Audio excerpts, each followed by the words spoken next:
Recording is on. And speaker view. You shut that, buddy? All right. So we'll start it out with, as most already have realized, everyone's muted except kind of the hosts and the co-hosts or the special guests at the moment. We're going to keep everyone muted. And then put your wine discussion or the wine that you're drinking. It's good to put that in chat because then you can carry on side discussions while people are talking. And then I'll turn it over to Brig, who will then introduce our special guests. And then at the end of their little roundtable discussion, in which I understand that they've traded wines, we can open up for questions. And you use the raise hand function, which it's different for different people and different, Macs and PCs, but you're going to use raise your hand, but not quite yet. And then we can call on you and unmute you, and then you can discuss whatever you want with whomever you want. That way it keeps. You want to explain where that raise hand is at, Todd? Yeah, it's different for each computer. So usually it's next to participants, but sometimes it's over by the reactions. This startup gives you time to find out where the raise hand thing is. Just don't raise them quite yet. So, okay. And then I'll mute myself and turn over to Brig. All right, let's do it. So what I thought I'd do first is I was going to do a Rhone varietals for idiots. So I'm going to try and do a share screen. Let's see if I can do that. Do I need to go over here? Let's try this one more time. There we go. Share. Can everybody see that? Yep. Okay. So what I was going to do was we're going to fly to France on a little trip. And in southern France, by Marseille, the Rhone River dumps out right down here and runs up through Avion up to Lyon, and I think it actually starts in Lake Geneva. So this is the Rhone Valley here. And in the south, two different sort of actions going on in the north and the south. And in the south, probably the most famous is Châteauneuf-du-Pape, where the Pope used to live. And if you just go right above Avion, his little castle is right. It's not showing up, but it's right there. Anyways, so right in here is Châteauneuf-du-Pape. And then if you go up to Valence, and then on what would be the west side, you have Cornice right here. And then as you rock and roll on the way up, there is right in here is the little town of Hermitage, right in there. And that's where all the northern Rhones come from.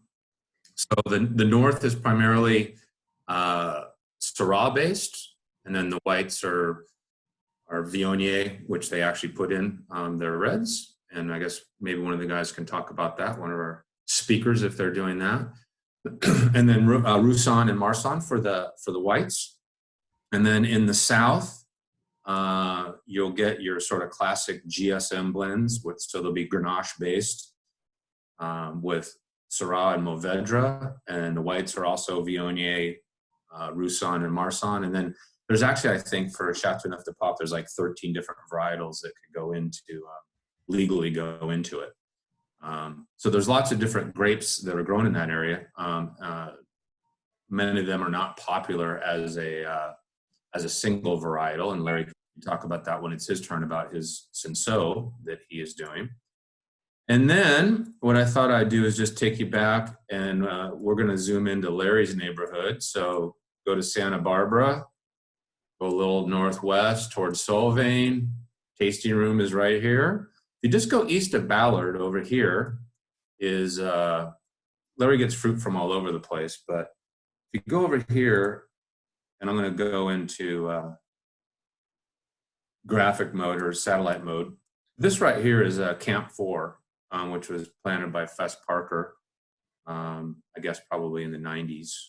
And Larry gets a lot of fruit from there, as well as White Hawk. I'm drinking a White Hawk Viognier right now, an 014, which is just crushing it. That's a little bit to the northwest, but that'll give you an idea of where a lot of the Saint Ynez Rhone varietals are being grown. And then we will take a little zip up north and go visit Paul. And Paul lives in the outback. Go to Cloverdale, Yorkville, a little bit north of Yorkville, northwest of there, and you look for his pond. There it is. And there's his fish pond, and then this is his vineyard right here. That's right. Yeah, did I get that right, buddy? That's right. Fantastic. 4 blocks. So the difference between what the fruit that Paul is getting from his state, as you can see, he's up in Northern California, and probably the same distance to the coast, but at a higher elevation. He's at 2,500 feet, which is up there can get really chilly, like the moon. And then Larry's stuff down south, down in this area, probably at 400 to 500 feet, and tends to be a much warmer climate down there. Doesn't necessarily mean the fruit's any different, just different strategies around picking, I'm sure, and hopefully they will talk about that. So that's kind of my Rhone for Dummies. And what I thought I'd do is first introduce Paul Gordon from Halcon. Interestingly, we have 2 people from talking about Rhone varietals and their unshare here. Hang on. Why can't I unshare? Stop sharing. There we go. There we go. You guys have Spanish names for your wineries. Tercero means third. Halcon means hawk or falcon. And we're talking about Rhone varietals. So go figure. But Paul, why don't you go ahead and start? And maybe just go over a little bit about how you got started. And then why Rhones is a great question. And then maybe some of the philosophies that you have around doing that. We'll let you go first, because then Larry will take up the next hour and a half. Okay. So, I mean, it all starts with a love of wine, right? And some romantic notions, frankly.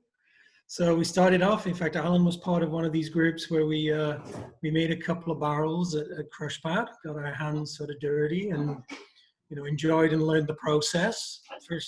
Actually, second time I met Scott Shapley, actually, at that point, because I'd met him back in his Story days as well. So anyway, we learned that experience, and then went and plunged in and decided, hey, let's see if we can make at some point this a living, And so we followed Wells and Ted Lemon and liked what they were doing up in Anderson Valley.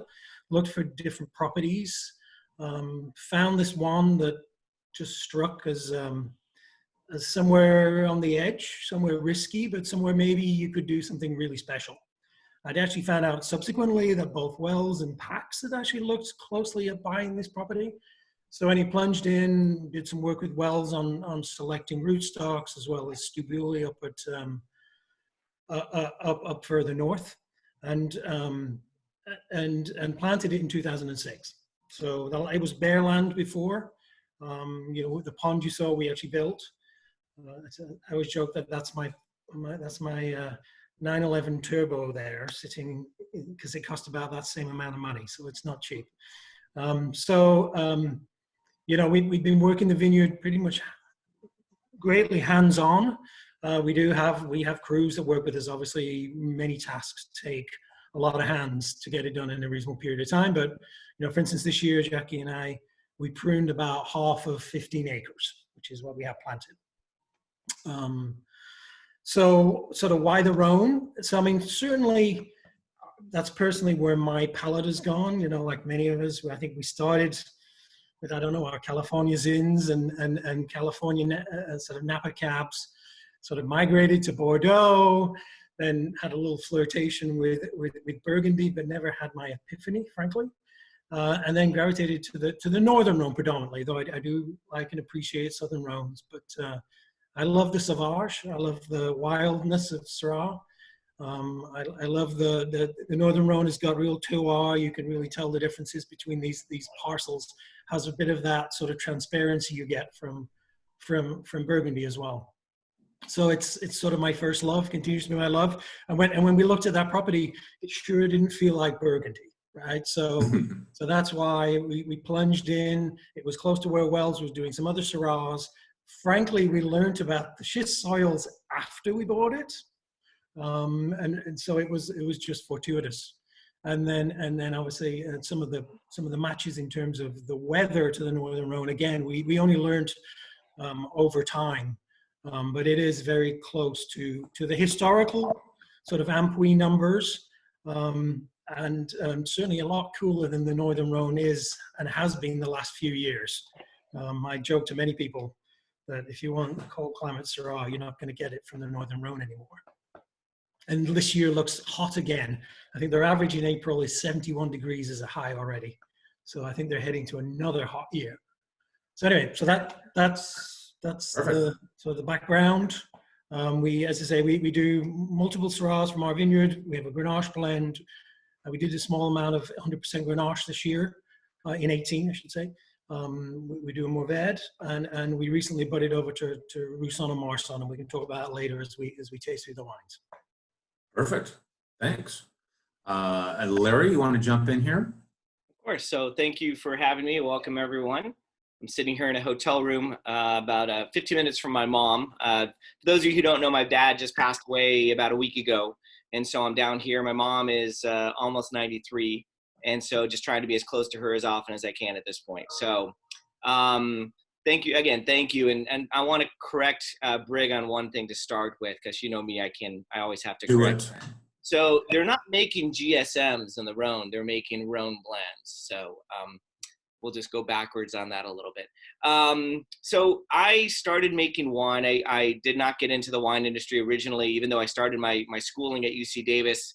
I didn't grow up in a family that drank wine whatsoever. Kind of fell in love with wine later on in life. Went back to school starting in about 2001.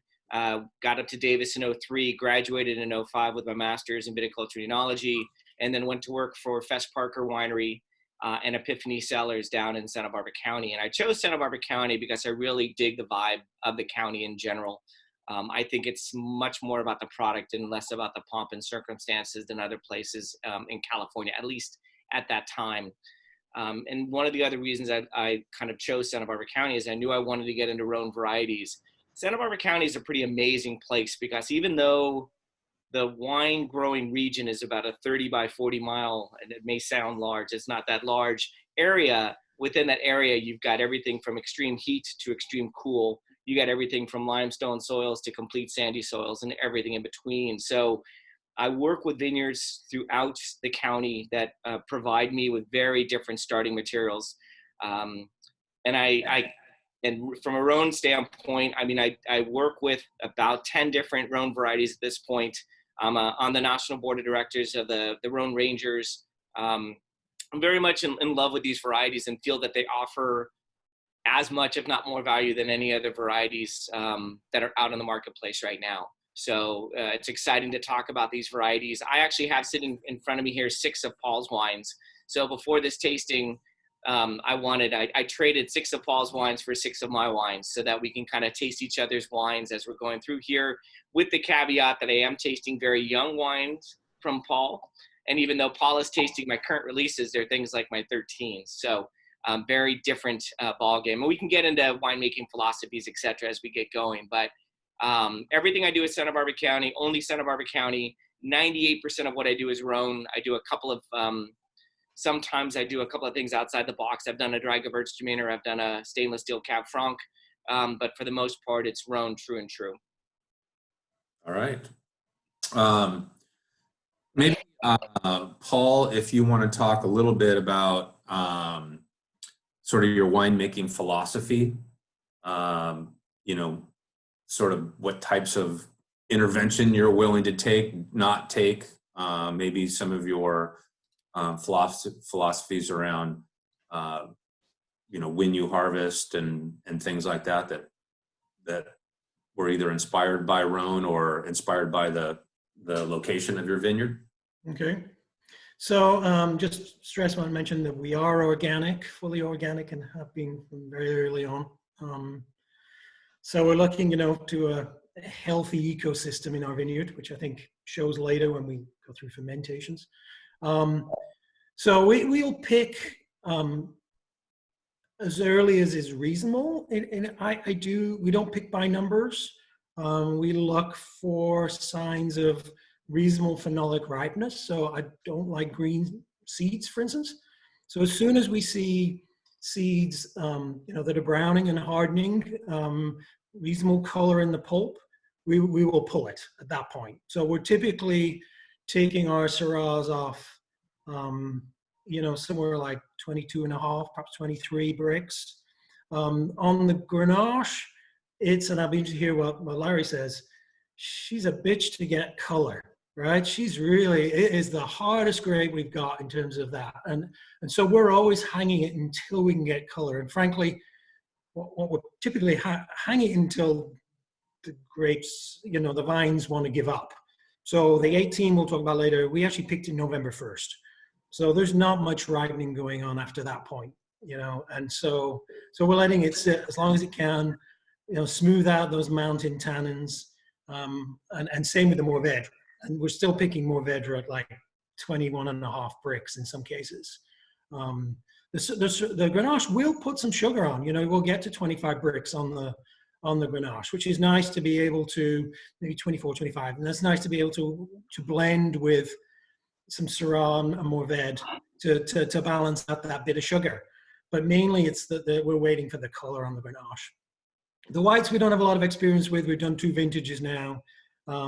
Again, we're just following the same philosophy. Maybe looking a little bit at numbers more there, because I want to make sure to keep whites certainly under, ideally around 13%, no more than that, if preferably a little less. You don't worry so much about the seeds there, because obviously you're just pressing it and it's not sitting on the seeds, etc. So you look more at the numbers on the whites.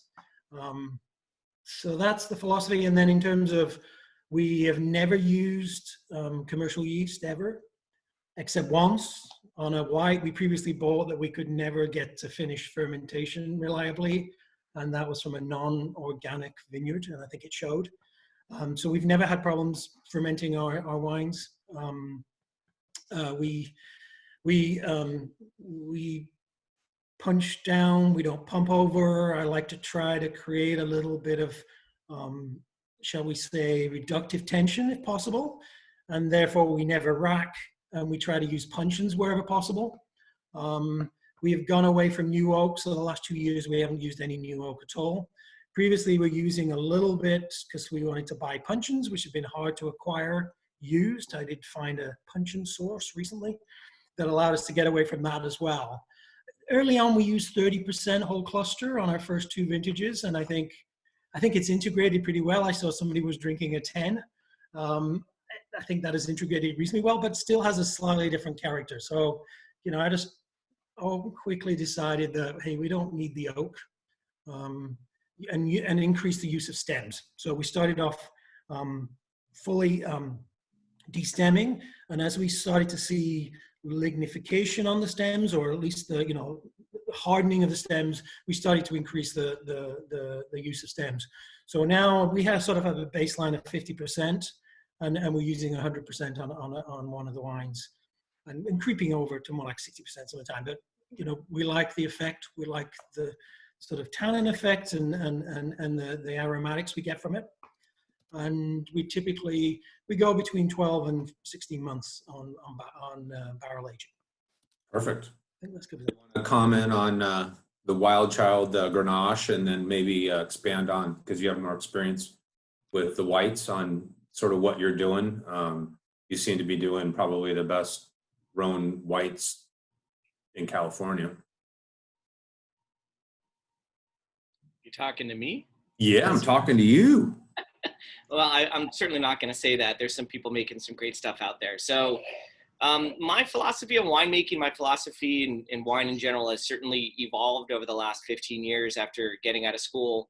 I've said this so often, but you get out of school, let's say you get a teaching degree, you're not a teacher or an accountant or a lawyer or anything when you get out of school. It's going to take you a while to go through the trials and tribulations of different customers, of different clients, etc. Winemaking's the same way. No one gets out of school, no one does their first vintage and goes, that's it, I know what I'm doing. So I like to talk about my winemaking evolution as like cooking a steak. So the first time you cook a steak, you're freaked out. Am I going to burn it? Am I going to undercook it? And then you get it down, you start blackening it, you put sauces on it. But ultimately, when you have a good piece of Flannery in front of you, we all know you really don't want to do much to it. And that's really my winemaking philosophy. And I've evolved from de-stemming everything to 100% whole cluster on everything, from keeping stuff in oak for shorter periods of time to keeping stuff in oak for longer periods of time. So I'm kind of pushing the envelope with regards to those things. I don't pick based on numbers entirely, but I certainly do use numbers as indications because oftentimes things can fool you when you're in the vineyard. Take an example like Roussan, which I'm actually enjoying Paul's Roussan in front of me, totally different than my Roussan, which is kind of the name of the game here. Roussan is a tricky variety because on one side it gets sunburned and you see this kind of pinky, and on the other side it's bright green. How do you figure out ripeness for an entire block when you're tasting individual berries or even clusters? It's kind of tough to do. So numbers certainly guide us, at least they guide me, but they don't tell all the stories. So certain varieties, Paul mentioned Grenache. I'm not a big fan of really lower alcohol Grenaches personally, because I think that Grenache needs to get ripe enough to express itself. It's kind of like trying an 11% alcohol Zinfandel. I've never had an 11% alcohol Zinfandel that I've really enjoyed. And I've had 17% alcohol Zinfandels that I actually have enjoyed quite a bit.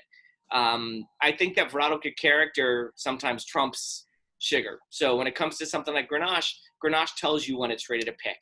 Color is a challenge with Grenache, but oftentimes, at least here in Santa Barbara County and a lot of the places I work with, physiological ripeness is secondary to sugar. Sugar is going to race ahead of physiological ripeness. And invariably, I'm going to be one of the last to pick from most of the sites that I'm working with. And it's not that I want a feather in my cap. It's that I'm going into the vineyards. The grapes are certainly sweet, but the seeds are still green. They're still sticking to the pulp. And especially with Grenache, the seeds are really thick and tannic and bitter, more bitter than almost any variety I've ever had. And so if I pick it too early, I know I'm not going to be able to release everything that I know that variety can bring to the table. Mourvedre, Paul, I'm curious whether you actually do get dark seeds on your Mourvedre, because even when Mourvedre is fully ripe, oftentimes it still has green seeds, bright green seeds that float to the surface. They rarely ever get really, really crispy. From a white perspective, I work with multiple sites. I'm keeping my white wines in older French oak barrels for extended periods of time. So basic philosophy is longer time in oak. On the white side, 6+ year old French oak barrels. Never used anything younger than a 6-year-old French oak barrel. Most of my white barrels right now are 10+ years old. On the red side, nothing younger than a 4+ year old barrel. I understand what new oak adds to wine, but I also understand after working at Fess Parker and getting 1,000 new oak barrels a year, what it kind of masks as well. And so I've kind of run the other way. And just as Paul had said, stems to me are building my structure. It's making up for some of what kind of new oak adds to the wine. And to me, it's keeping it a little fresher. It's keeping it a little more true to the variety, if that makes any sense. Got it. Hey, so anybody can raise their hand in their chat. They can click raise hand, and I'll unmute you if you want to ask a question. But you can also just submit it. I'm monitoring the chat. So one of the things that came in, Larry, for you was on your rosés. Your Mourvedre rosé is a family favorite. Let's just put it that way during the summertime. What do you do there? Are you picking early on that? Are you picking specifically just for that rosé, or is it a lead off, or how's that work? So my rosé philosophy has changed as well. It used to be a saignée entirely, right? That was kind of what most people did 2005, 2006, 2007. Not everybody, but a lot of people, that's what they did. I changed philosophies about 8 years ago and started picking specifically for rosé. So I pick, I'm picking based on flavor. I'm picking based on texture, because with something like Mourvèdre, even when you're picking at 20 bricks, 19 to 20 bricks, which is where I'm picking, still does not have a lot of acid. You might have 6 grams of acid. If you're picking Grenache at that point, you're going to have 8 or 9. If you're picking Pinot, you're going to have a lot higher. But Mourvèdre doesn't have acid, a lot of acid, but it has a lot of texture. So I did 2 rosés this year. I actually did a Mourvèdre rosé, and for the first time, a Cinsault rosé. So it's kind of fun to have the 2 side by side. But with the Mourvèdre, I bring it in, I foot stomp it. So I foot stomp all my grapes. Going 100% whole cluster, it's kind of the only way to break up as many of those grapes as clusters as possible before fermentation begins. I leave it on the skins for an hour. I dump it in the press. The press cycle is about another hour. So it's going to get a little bit of skin pickup, not much, a little bit of color and a little bit of texture from underripe Mourvèdre or underripe Cinsault, whichever. It's then going to be put into a stainless steel tank. It's going to be settled for a day, transferred to another tank kind of off its heavy solids, and fermented at really cold temperatures to hold on to the aromas that rosé has exhibited over the last 5 or 6 years. Perfect. That's by the way, if anybody hasn't had the rosé, it's brilliant. So Paul, there was a question for you regarding the 2008 Copan Syrah. Was that your first vintage? Yes. So that was the first time we had fruit. 2008 was a terrible frost year, if you remember. So it basically wiped out most of the buds in the vineyard. So we had very little fruit left. So it all went to wells that year. Okay. So that was the first vintage. Well, Frank and I each have a bottle of it left over. So if you're ever down here, we'll share it with you. Yeah, I think I've got a few too somewhere. All right. Anybody want to raise their hand here? Go ahead. And then let's talk, Larry, go ahead and talk about what you're drinking of Paul's right now. What did you open up? Well, there was on the chat, there was a couple of people that were asking about the Grenache. So this is actually the 2018 Grenache. And I apologize, it's backwards. I can't figure out how to make things forward. I'm just not even going to try. Jim Salvito, I need your help here. That works for us. We can see it the right way. You just all right. Everything is backwards for me, but it's beautiful. It's really opening up. I don't know. The color is quite light. I can see what Paul was talking about, that it's certainly challenged to get color, but Grenache is, I never worry about the color in Grenache. It kind of is what it is the way I look at it. Cooler climate Grenache is definitely going to stand a chance of giving you a darker color, but it's so clone and vintage specific. I have Grenaches that are very dark. I have Grenaches that are really light. And they've come from all different kinds of sites. And it really, there's little rhyme or reason to it per se. But Grenache is also a variety that loses its color during fermentation. It can start off really dark, and by the end of fermentation, you're looking at the skins, and the skins have bleached out. It's really, really cool, but very, very bizarre and kind of freaks you out. But this is beautiful. It's obviously very different than my Grenache. This is an 18. Paul is probably drinking my 13 Larner, which is a bit of a monster compared to this. But it's aromatics. I've had it open maybe a half an hour, and the aromatics are really, really beautiful. Congratulations, Paul. We'll go. We'll jump to David. I'm going to unmute you. Bug. Go ahead. Great, thanks. Question for you, Paul.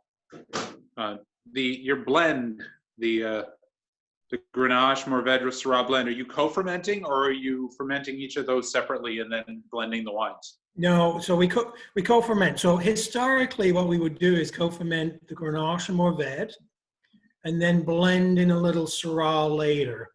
We found that Syrah will easily dominate, and particularly I've noted when it's blended, and I hear what Larry says, blended rather than co-fermented. So actually now we do find a block of Syrah that's perhaps a little later, a little behind, and we will co-ferment the Syrah as well now. I like the way it integrates. And then we get the benefit also of the lower alcohol Syrah and Mourvèdre blended with the Grenache, and can generally avoid any sort of adjustments to alcohols and acids. Perfect. Also, the all Grenache seems to be a little popular right now. They want to know when that's going to get released. Well, so the Grenache was You actually shouldn't have sent it to Larry. You got yourself in trouble now. the Grenache was actually in our current an offer we put out earlier this year. So it is available. Okay, so it's all right. It's for sale. There we go. Yeah. We got a question from the wife. Larry, are you going to keep making the Cinsault? Oh, of course. The challenge, in all honesty, with Cinsault, there's only 5 sites that have it in Santa Barbara County, and I'm very much fixated on staying within Santa Barbara County. Of those 5 sites, 3 of them produce their own Cinsaults, so there's no way I'd be able to get those fruits. So there's only 2 more. I'm in negotiations to get an acre block of probably the oldest Cinsault planted in Santa Barbara County. Now, we're only talking about 40-year-old vines, but still, I'm probably going to go ahead and do that this year. And that's going to, and I have no idea what to expect. It's not cropping. It's cropping at a relatively low level compared to what Cinsault normally does. But, you know, Cinsault is one of those varieties that I worked with at Fess Parker, but we'd always co-ferment it with Carignan and all kinds of other stuff. And then it would just be blended into a generic red blend. And I did it for the first time in 2015 and just fell in love with it. It's such a light, delicate variety, but that's still so expressive. Yeah. So actually ties into a question that Chris Whetstone asked about doing the sort of the darker, heavier, darker not color-wise, but darker, heavier rosés. Was that a conscious effort on your part, kind of a Bandol style, or is it just because it's not your typical, I guess, as Chris said, your fruitier California rosés? You know, it's not Kool-Aid-ish. I mean, it's dirty, it's heavy, it's got weight to it. How would I made it by mistake? No, I used to do Grenache-based rosés because that's kind of what people did, and I would always throw a little bit of Mourvedre in there. And I was fortunate to have a number of Tempiers and a number of other Mourvedre rosés from that region, and just kind of fell in love with the rustic quality, the more light red wine style than pure California rosé. And it really has been a variety that I've taken to heart, that I think I understand pretty well, that I now have worked with 2 different sites for it. And I was worried when I had to switch from one site. I pretty much got booted off of one site that other people were working with that same fruit because they had contracts that allowed them to get more fruit that I didn't understand or didn't realize. And I was told, hey, you're not going to get fruit this year. Was able to get fruit from another vineyard. And since 2016, I've been doing my Mourvedre rosé from Camp 4. And I don't think it's missed a beat whatsoever. I'm very happy about the fruit. And it's the process is kind of key. By fermenting it really cold, it does hold on to these really crazy tropical, dirty fruit aromas. Yeah. And really, it's the texture that makes that wine beguiling to me. My 19 was aged entirely in stainless steel for the first time. Normally, I'll age some in older oak, but I figured since I'm doing 2 rosés this year, let me go ahead and separate them another way, because my Cinsault is about half aged in older oak. My Cinsault rosé this year. So still, I'm still dialing it in. I mean, at this point, I don't claim to know what the hell I'm doing. And I take pride in that.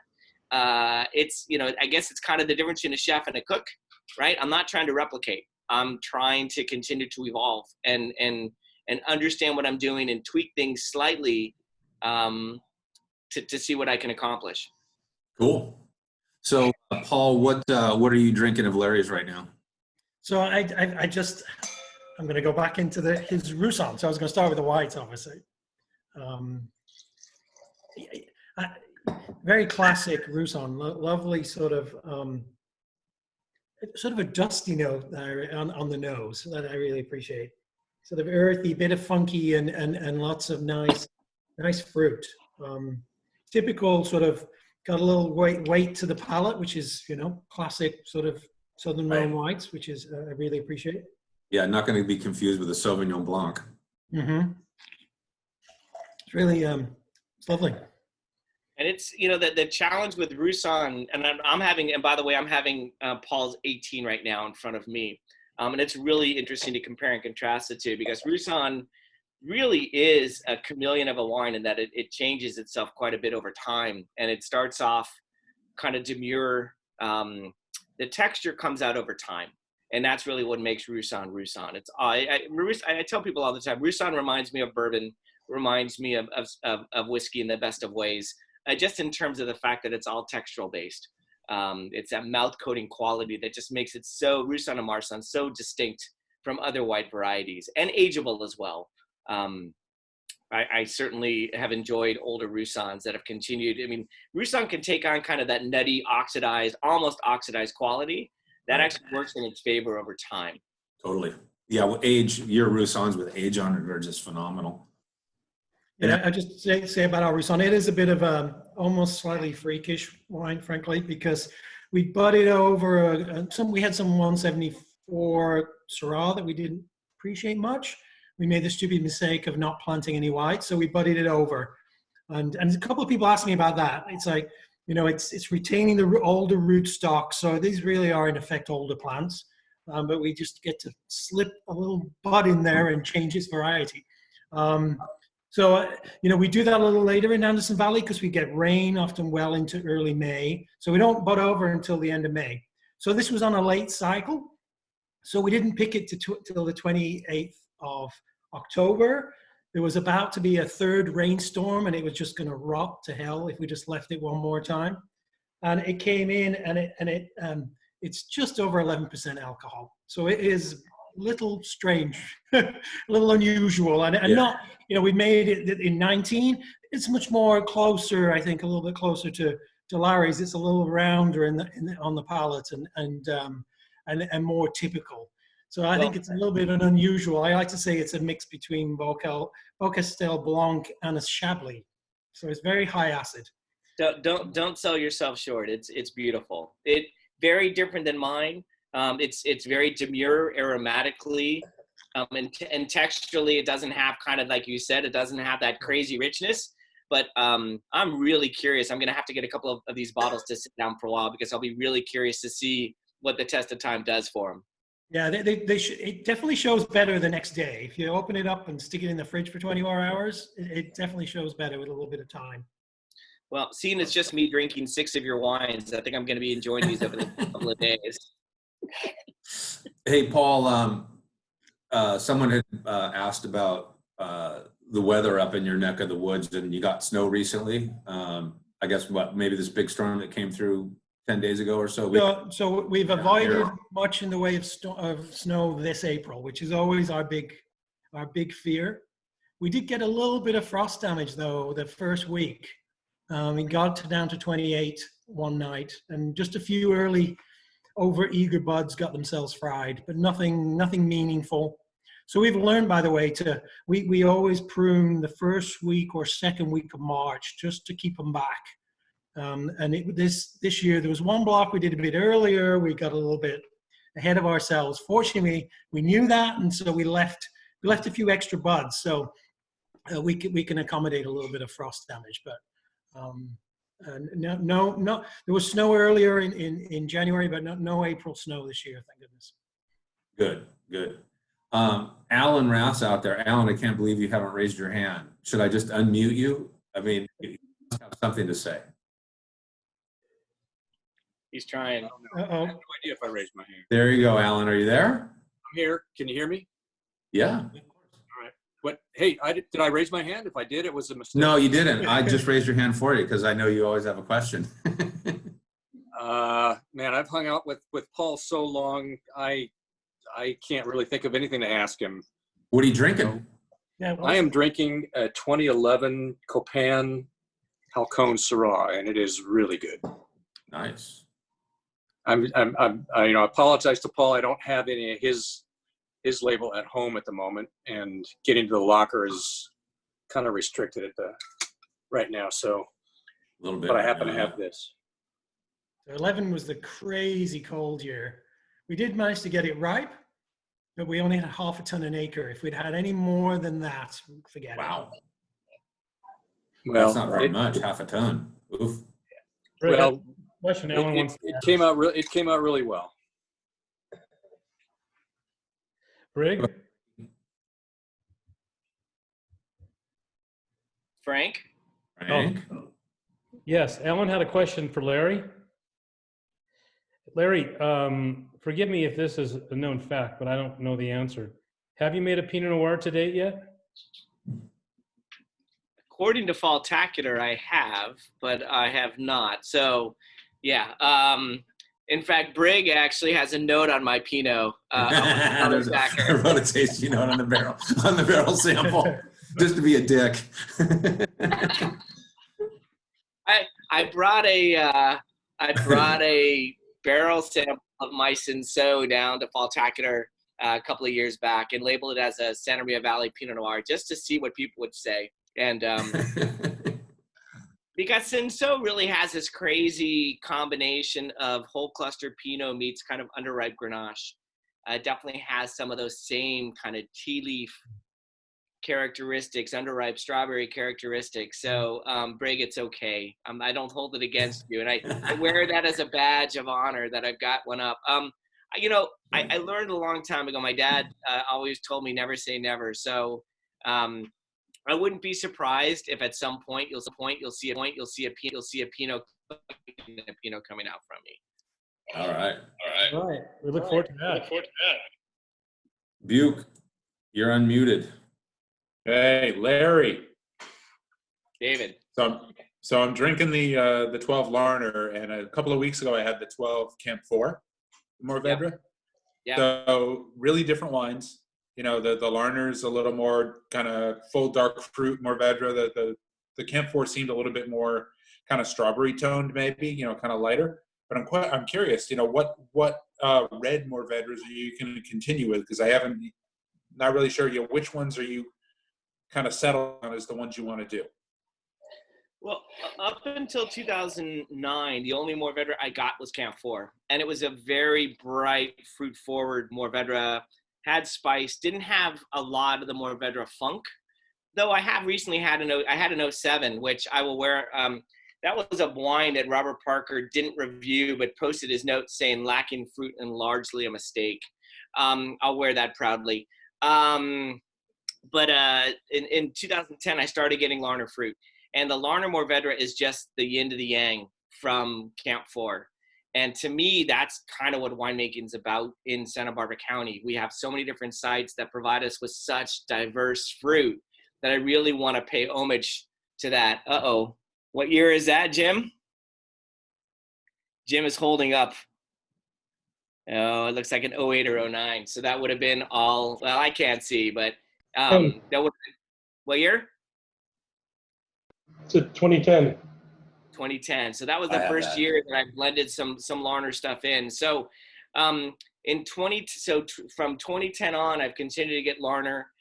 There's a small block that Seth Coonan used to get. Then Seth passed it up in 2010, and I started sharing a little block with Michael Larner. Doesn't produce a lot of fruit. It's picked well into November. There's no leaves left. We're talking not desiccation per se, but it ain't pretty. I've got an arm due to Eutypa that's sitting in my tasting room right now that I pulled off the ground because that block is not doing well, but it still produces this very distinct, much darker, much more classic, old world, to me, more classic old world Mourvedre that's more pepper and earth driven than fruit driven, if that makes any sense. So David, that's what I would say would be the difference in the two. I also work some years with Zaca Mesa fruit. I've worked with Thompson fruit, but those two are kind of the basis. The Larner and Camp 4 are the basis of the yin and yang. That, because to me, a good Mourvedre has to speak of both fruit and funk. It has to have that brambly fruit in there to make it appealing to a lot of people, but it has to have that earthiness in there that kind of makes you turn your head to the side a little bit, but that's what adds the complexity. And as my Mourvedres open up longer, they tend to take on a little more of that earthiness than they do that bright fruitiness. Yeah, perfect. Hey, Paul, a question specifically for you regarding actually owning a vineyard. And how do you decide who you sell fruit to? Obviously, and another person asked, because I missed your intro, maybe you can talk about wells and then how that, just comment on that again, and then talk about sort of your strategy or your philosophy around selling your fruit to other people. Okay. So yeah, so I got connected with Wells, was buying his fruit. When I was looking at buying a vineyard, obviously he was very interested in being part of the development. So he helped with sort of clonal selection. He got us for instance, the Schaffer clone, rather than clone. Actually, it's a selection, right?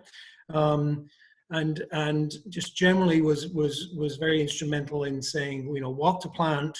We worked on density and worked on it sort of together in terms of development. And then he was the exclusive person that took basically half the crop, shall we say. We always kept our Southern Rhone varieties. So he took half the Syrah. So when, that sort of ended when the whole acquisition by Kendall Jackson occurred.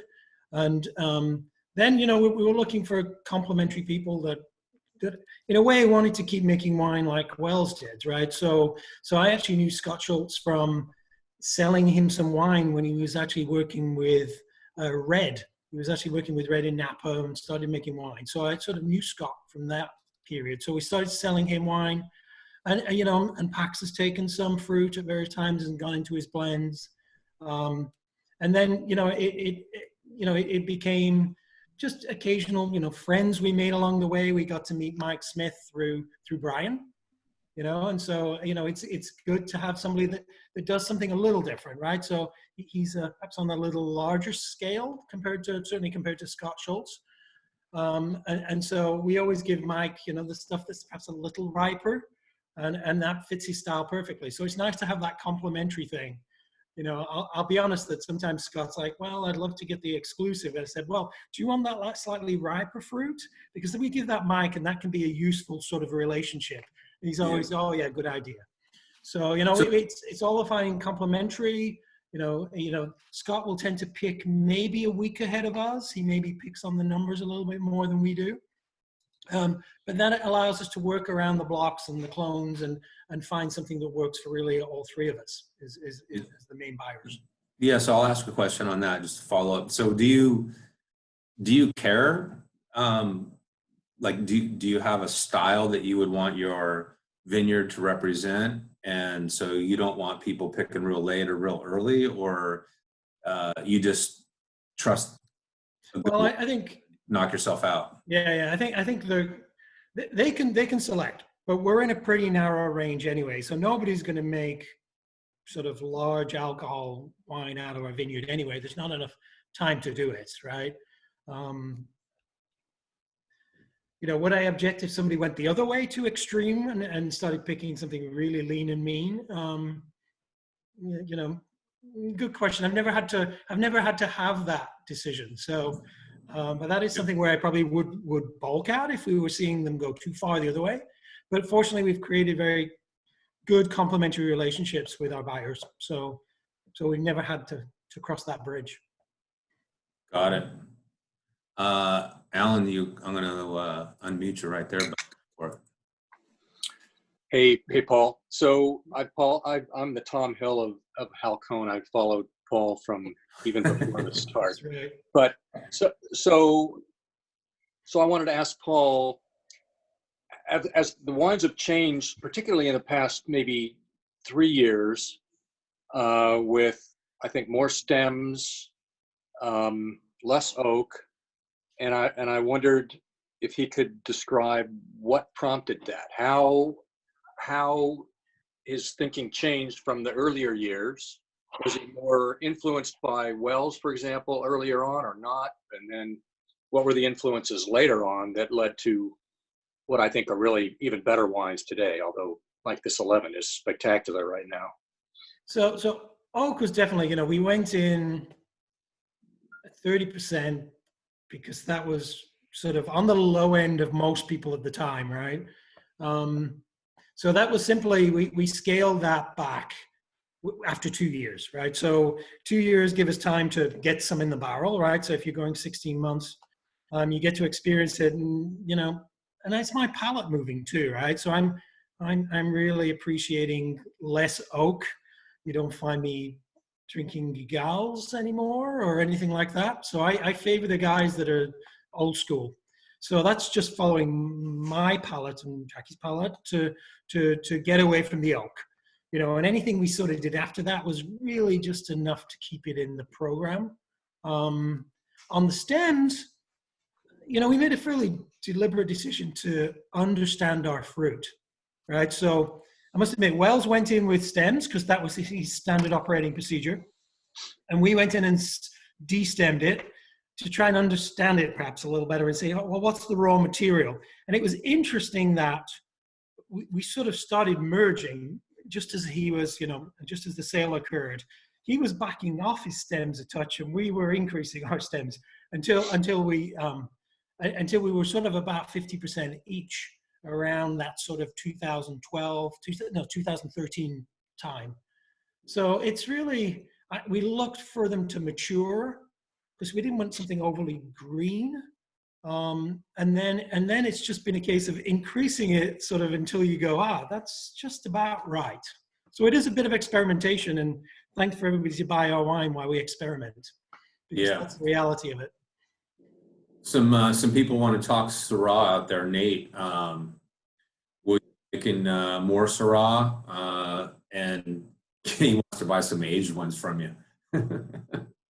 Yeah, but we do have a few aged ones. We don't have a lot, but we do have some older ones. Yeah. Well, if you want to dump them, you can put them on the quarantine. Yeah, I could. Yeah, I'll think about it. In about 15 minutes. Any other questions out there? Nope. Raise your hand or put it out, text it out here. I'm just reviewing a few of making sure I didn't miss anything here as we're coming up to the top of the hour.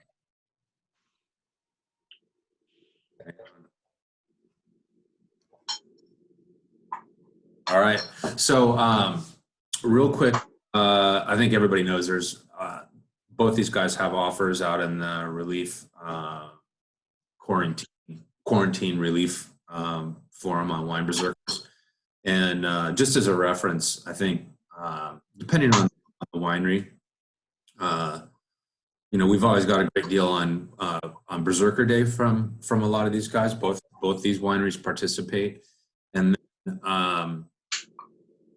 you probably don't realize is that a lot of these wineries actually were doing a substantial portion of their revenue through restaurant retail, and obviously the restaurant part of that is separated. So 572. Oh, hang on a second. Alan's he's muted. So they lost that revenue through the restaurants, and unfortunately, people who work in restaurants have lost their jobs. Yeah. If you're interested in grabbing any of these wines, those offers are sitting out in the relief quarantine forum. And then Larry, I'll let you give your wrap up here, and then we'll go to Paul. Not really sure how I wrap up here, but I just want to say that I'm continuing to drink through Paul's wines. They're gorgeous. Again, very, very different than mine. The Syrahs really stand out as they're still young. I'm drinking 2018s. Paul had recommended that I decant these things 8 hours beforehand. I'm not a decanter kind of guy, so I like to try it and let it open up over a period of time. So I'll probably post some notes on these tomorrow after they've had a chance to open up. But I know Paul is very much more schooled in Northern Rhone. I've read the posts that he's posted. I'm certainly not. My basis for Rhone varieties really is California. I certainly appreciate Châteauneuf-du-Pape and I appreciate Northern Rhone producers, but I make wine from Santa Barbara County, and I don't try to emulate anyone per se. I try to pay homage to the fruit that I work with.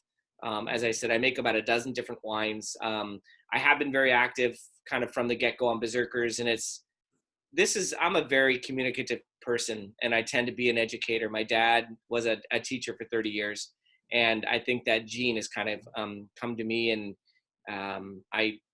I'm open-minded. There's many different ways to go about the way that we make wine. I'll never claim my wine is better or worse. My wine is my wine, and the philosophies and techniques that I use are mine, and they've evolved over time to a way that I'm prouder of the wines. Oh, I'm muted. You're not hearing me. Yeah, we are. Oh, Yeah, we are. Oh, sorry. So, anyways, I'm proud of the wines now that I've ever made.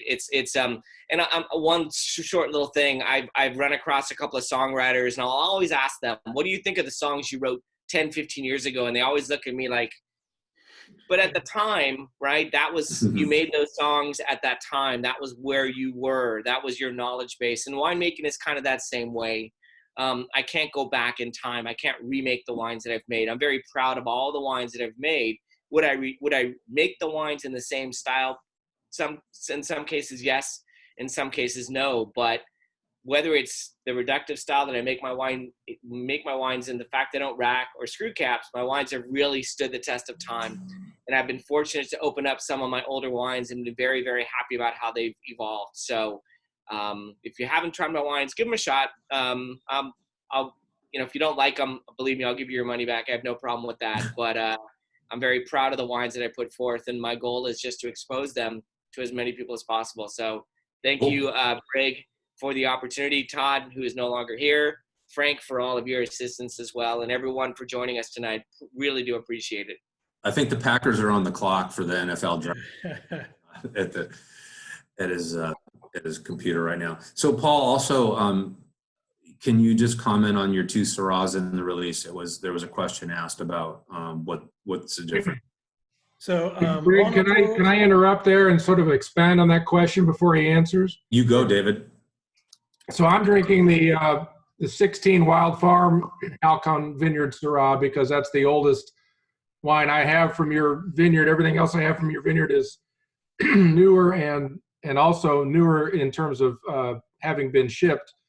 So this one's been resting for a little longer. So if you could comment on the difference between your two Syrahs and also the difference between those two and the fruit, if there is a difference, the fruit that Wild Farm or any of the other winemakers get. You talked a little bit about how you pick who to sell to, but not so much about which blocks they get versus which blocks you keep. Yeah, so just on the blocks, I mean, we share it. I'm a little possessive on the Schaffer clone just because I like it the best. So I tend to hold that a little bit more, but they get a mix of all our clones. Like we said earlier, they're deciding when to pick. So obviously Pax is the winemaker. He comes up and will walk the vineyard and decide when's a good time to pick. And in terms of the two wines we have, one we've called Alturas, right, which we've been making all along. We've gravitated to about 50% whole cluster. We've always put a little Viognier in there. And so, that is sort of, think of it as our core OT. And then I wanted to try the 100% whole cluster. As I say, I like that Schaffer selection. So we thought, hey, let's highlight that, do a small amount of 100% whole cluster, 100% Schaffer, without the Viognier. So it's a bit of a clonal highlight on the elevation, and as well as trying the 100% whole cluster, so that it comes out a bit more savory on with the 100%. And I do notice something I know Larry and I have sort of talked about in the past over exchanges is you get a little bit of sort of a carbonic effect. We don't do a lot of foot stomping. We try to get a little bit of carbonic maceration on the 100%, and so you get a bit more of a pop to the fruit, sometimes a little bit of a sort of bubble gum type fruit early on. Particularly, I find that tends to fade over time, but it's just a slightly different approach to the winemaking and to the as I say, the clones and trying to highlight that one block particularly. So in terms of Pax will do 100% whole cluster and has done from the beginning. We tend to use tanks, so we'll use a bit of a larger amount of fruit, where they're typically using half-ton picking bins to ferment in. So I would say theirs tends to show a little lighter, a little bit perhaps more aromatically approachable, whereas ours is going to be a little bit more, we'll get a little bit more extraction and we'll be a little denser, perhaps a little tighter initially. That's the two difference. I'm guessing 5 years down the road, the differences won't be as noticeable. Got it. All right, so appreciate both owners of Halcon and Tercero, Larry and Paul joining us. And then I know, hey, Frank, I'm going to unmute you. There's a whole bunch of other Zooms going on. You want to run in? Whoop, you're unmuted now. You want to run an info commercial on what you got going on? Because you've been spearheading all this. Yeah, thanks. In closing, also to Larry and Paul, thank you guys for being a part of the community in all the ways that looks like to you. Both of you have been involved in our charity work down here for many years, and you continue to support the people on the board who want to connect with you, and you do it in a way that they can afford to drink, and you come donate your time to have these kinds of discussions. So thank you from me too. I really appreciate that, particularly in these times we're in.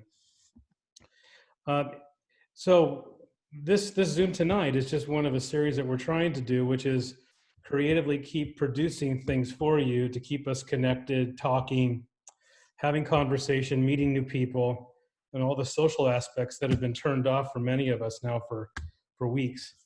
So after tonight, we'll proceed into tomorrow's event, which will be Mike and Leah Smith from Myriad. That one looks to be pretty fully subscribed to, so we'll have a lot of folks on tomorrow. Then on Sunday morning, we're trying something new. We're going to do champagne, and we're going to talk to Cedric Mousset from his winery in Queel, which is just west of Epernay. And we'll have him on at 10 a.m. Pacific, 1 p.m. Eastern, so we can not put him into the middle of his night. Mimosas. I want to drink champagne on Saturday morning at 10. I will be, and be hosting that. And we'll have a nice diverse audience there too. Next week will be Carlisle on Thursday, and I'll put the request for the link to come out on Sunday. And that one should be fairly well attended, as many of these have, including tonight. So Brick, thank you for letting me say those things. And I'll keep the fish in the pond to bring on as we move forward with more champagne, hopefully too. All right, guys. Thank you. Thanks to everybody. Everybody have a good one. People there. Thanks for your support. Thanks, Larry. Thanks, Paul. God bless, guys. Cheers. Yeah, You stay guys. safe. Cheers, everybody. Thanks a bunch, Larry. Cheers. Thanks, Paul. Thank you. Cheers.